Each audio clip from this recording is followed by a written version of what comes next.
What's up, baseball family? Brig here, flying solo. Wanted to give you an update in anticipation of Game 1 of the World Series, which is happening tonight at 8 p.m. Eastern. It is on Fox. Now, one of the things you're probably wondering, just like we were, is who will be on the umpire crew for this World Series. So I have compiled some data for you.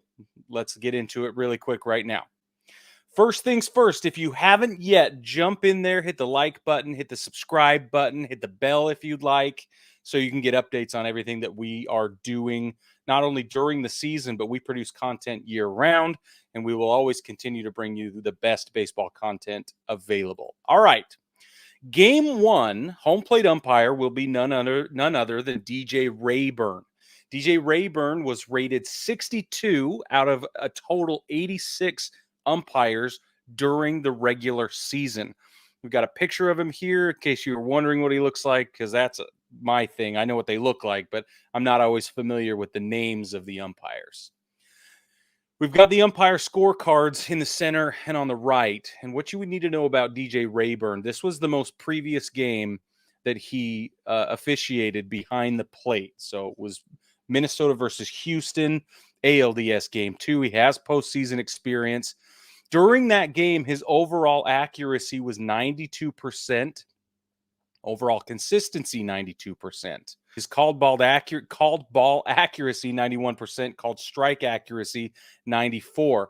There were some impactful missed calls, and he accounted for almost one run in favor of Houston, who then went on to lose 6-2 to Minnesota during that game. So, however, he was, based on what they expected of him, his accuracy was just 0.1% below where he was expected to be in terms of accuracy overall. What you're going to get out of DJ Rayburn is a pretty consistent experience, but not as consistent as I would like to see in the postseason. I'm going to be completely honest with you. We always love to complain about umpires, and that's the right answer, because that's, I feel like, half of what they're there for, is to give us an opportunity to complain, and it kind of unifies us. It brings us together. So I know that's a little bit of a crass opinion of of these umpires, but that's the way it goes. All right, let's move on. Game 2, home plate umpire. Now, this guy, his name's Quinn Walcott. He is the best in the business at this point. He was ranked number 1 out of all 86 umpires during the regular season. His last opportunity to step behind the plate was Saturday the 30th, Philadelphia versus the Mets. Overall accuracy, 95%. Overall consistency, 95%. Those average out with that game on September 30th, 96% overall called ball accuracy with a 94% called strike accuracy. One of the things that is worth bringing up is that he was better than expected in that game by 2.5%. And the runs that he may have accounted for in terms of statistical analysis was only 0.26 runs, a quarter of a run over the course of the game. We're going to see a game 2, so definitely we will have an opportunity to watch Quinn work his trade, and hopefully it will be as good or better than this. You can see over here on the right-hand side of the screen, total run impact, bang in the middle, in favor of one team or the other, almost bang in the middle. Those are things you want to see. All right, game 3, which we will also have no matter what. The home plate umpire is Alfonso Marquez. The last time he was behind home plate was ALDS Game 3 just a few days ago. ALDS Game 3, Baltimore versus Texas. Again, total run impact, not too bad. His consistency is not too bad. But during the regular season, he was ranked 66th out of 86 umpires. And that's, again, I'm baffled by why they're bringing guys from the bottom tier of the umpire, community, the union. I don't know what the deal is, how they make selections, who they bring in and and why and things like that. But his accuracy is just a bit above expected. They expected him to land in a 47. His accuracy above expected was 51. Overall, fairly accurate. I mean, he missed a few calls, but he's at 94% both ways.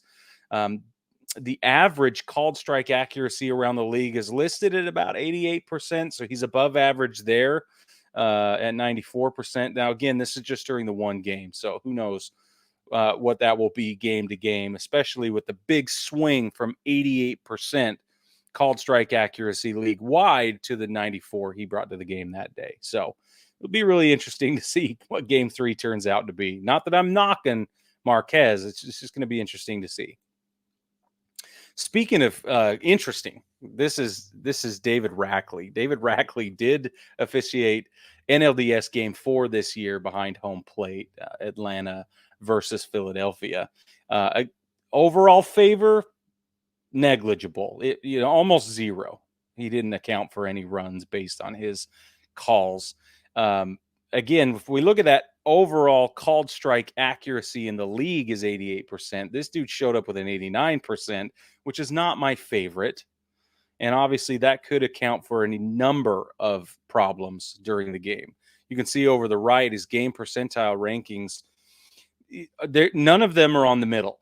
None of them are in an acceptable zone for me. Now they're humans and I know they're going to have problems, but the called ball accuracy for me, league average 97%. He showed up that day with 99%. That's pretty good. Obviously not a lot to argue with there. So relative accuracy above expectations for David Rackley during that game. It was a high stakes game, NLDS game 4. So I expect good things from him. But again, with the called strikes, we, look out for those. We'll see what happens. Moving on to game 5 real quick. Brian Knight. Brian Knight's called ball accuracy during the Minnesota-Houston ALDS game 1 on October 7th was 98%. That's just 1% above the league average. Called strike accuracy, again above average at 94%. He did favor the Astros a little bit. That's a higher number than I would like to see, but not as high as others.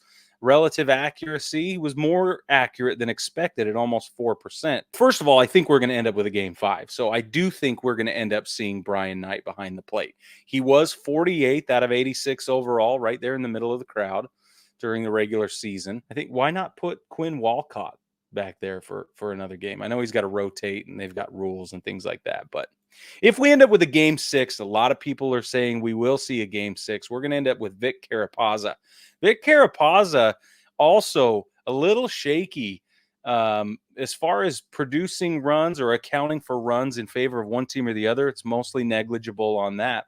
But his called strike accuracy is at 89%. To me, that's just abysmally low.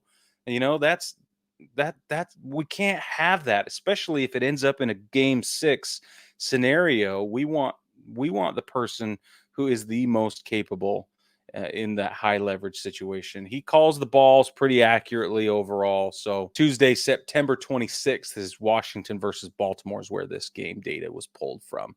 And again, over on the right, not a lot of consistency, not a lot of in the middle, except for that he's got a little tick there on accuracy. And I think that that's accounted for with the balls outside the zone. Should there be a game 7? Should there be? We will see Bill Miller behind the plate. He did officiate ALDS game 3 on the 10th. Houston 9, Minnesota 1. He did favor Minnesota a little bit. His called ball accuracy was terrific that day at 98%. His called strike accuracy, though, was low, 91%. So not too much in favor of one team or the other, but his accuracy above expected. Again, he did push 3 points above. You got to give him some credit there. But baseball family, this has just been a quick roundup of who we are going to see in the umpiring crews for the World Series. And I want to know what you think. Are you excited about these guys? Are you nervous about these guys? Is there anybody that you wish we had seen differently? Angel Hernandez is the guy we want anywhere on the field during the World Series.